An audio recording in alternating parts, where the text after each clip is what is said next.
மேரி channel நேயர்களுக்கு என்னுடைய இனிய இந்நாள் வணக்கங்கள்.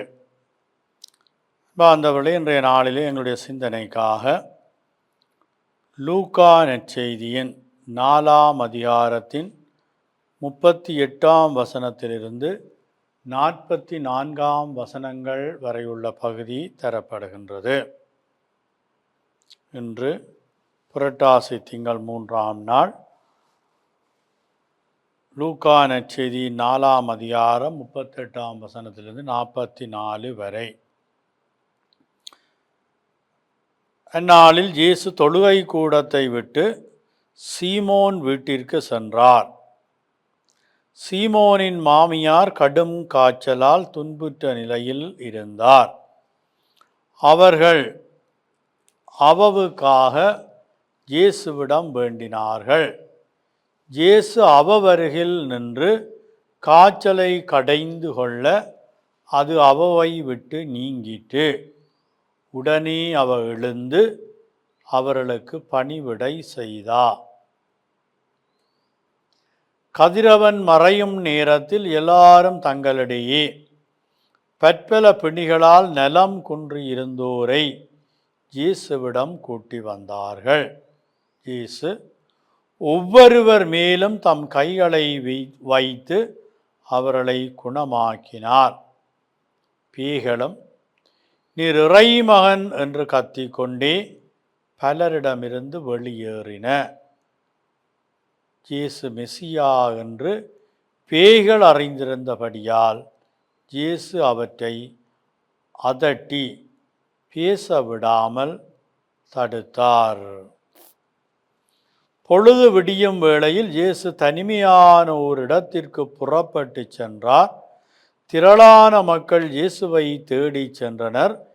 இயேசுவிடம் வந்து சேர்ந்ததும் தங்களை விட்டு போகாதவாறு இயேசுவை தடுத்து நிறுத்த பார்த்தனர்.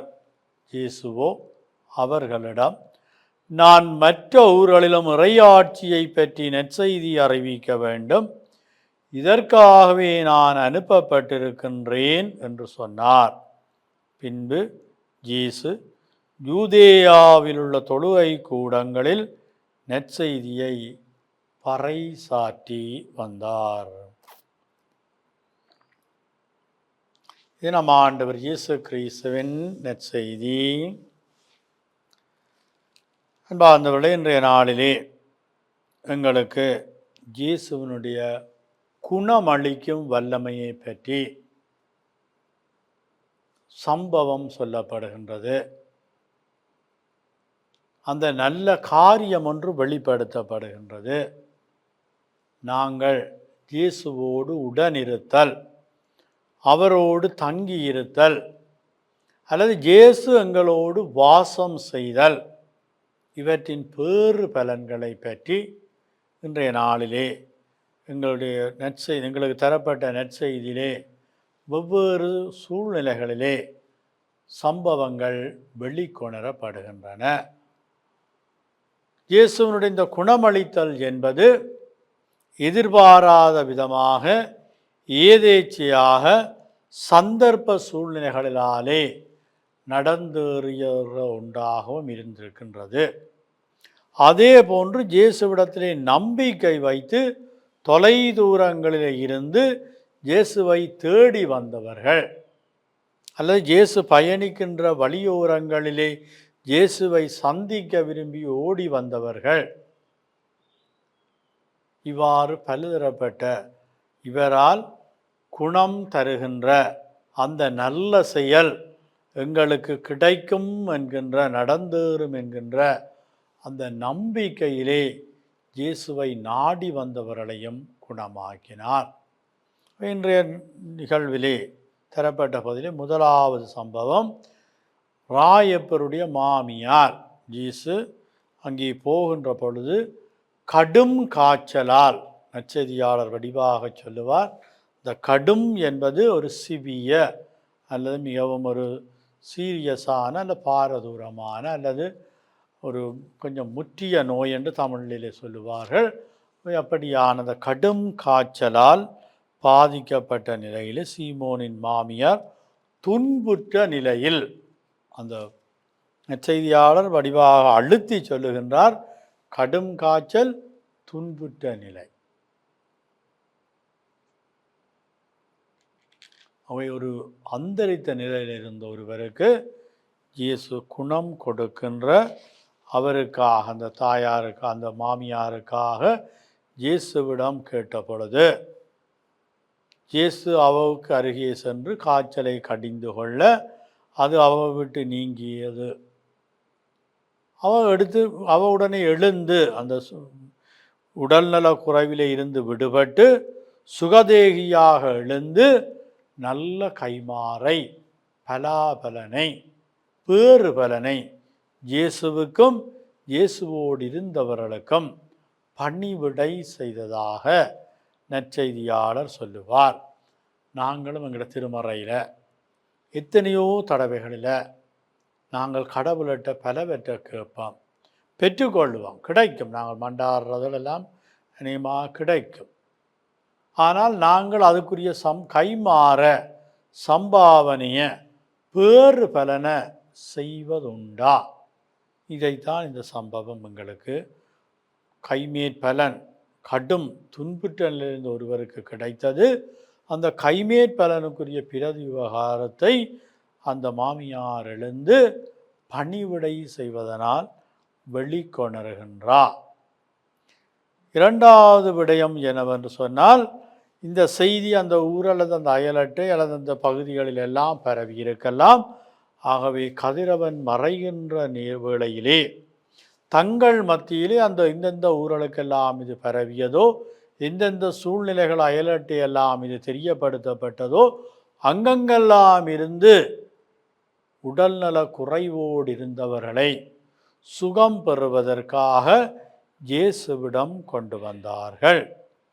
இயேசு அவர்களை வரவேற்று ஒவ்வொருவர் மேலும், வடிவாக நற்செய்தியாளர் சொல்லுவார், ஒவ்வொருவர் மேலும் தம் கைகளை வைத்து தொட்டு தனி கவனம் கொடுத்து அக்கறை எடுத்து தனிப்பட்ட ஒரு கரிசன தன்மையை வெளிப்படுத்தி இயேசு அவர்களை சுகப்படுத்தியதாக நற்செய்தியாளர் சொல்லுவார்.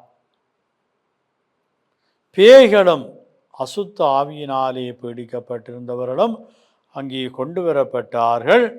அவைகள் இயேசுவை இறைமகன் நீர் என்று கத்திக்கொண்டு அந்த மக்களிடத்திலிருந்து வெளியேறின. ஏனென்றால் இயேசு மெசியா என்று அந்த பேய்கள் அறிந்திருந்தன.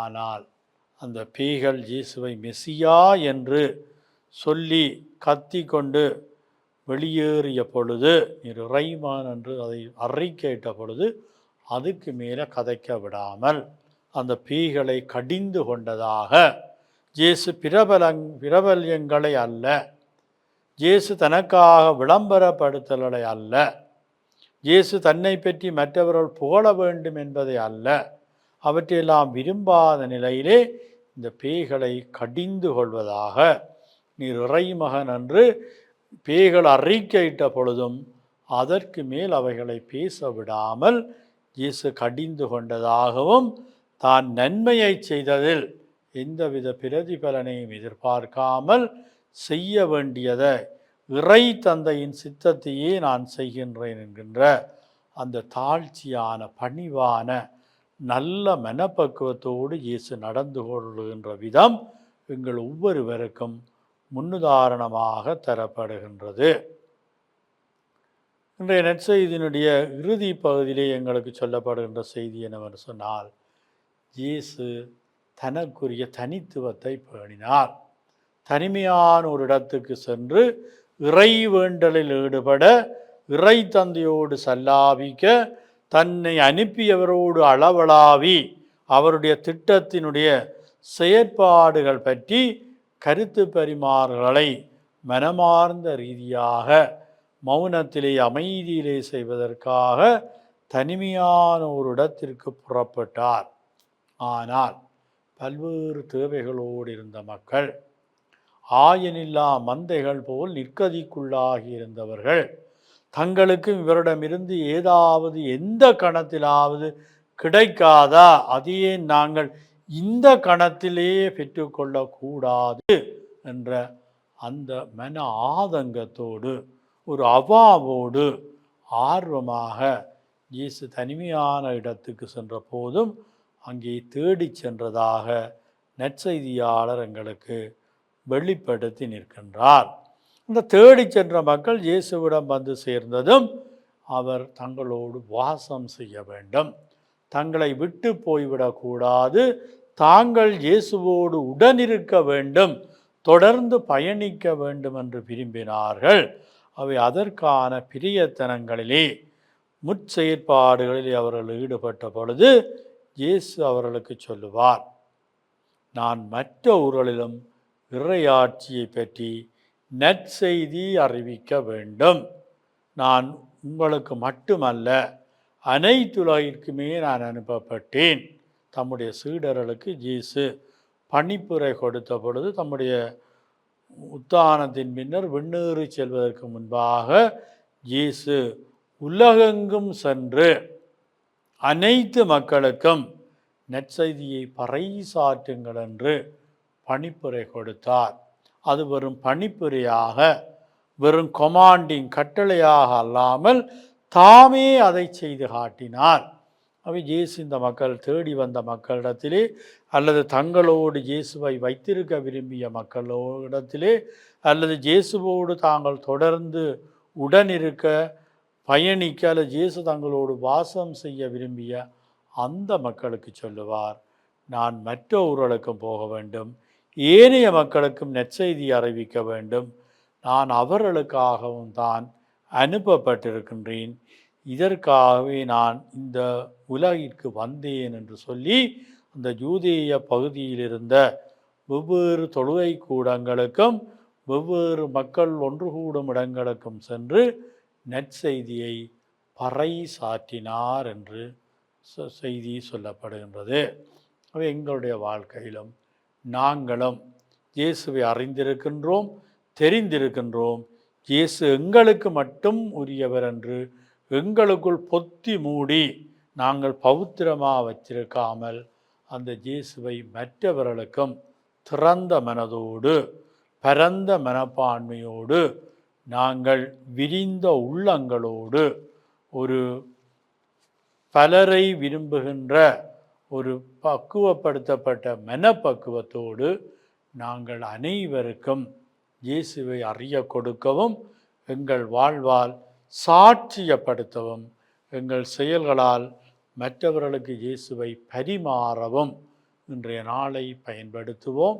இந்த நாள் எங்களுக்கு ஒரு இனிய பலன் கொடுக்கின்ற நாளாக அமைய உங்களை வாழ்த்தி ஆசித்து நிற்கின்றேன்.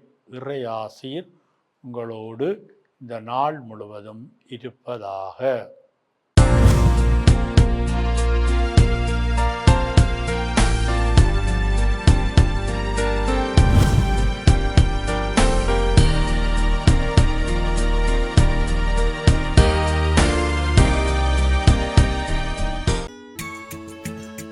ஹோலி மேடையில் புத்தம்புது நிகழ்ச்சிகளை உடனுக்குடன் பார்த்து மகிழ எமது ஃபேஸ்புக் மற்றும் யூடியூப் பக்கத்தை லைக் செய்யுங்கள்.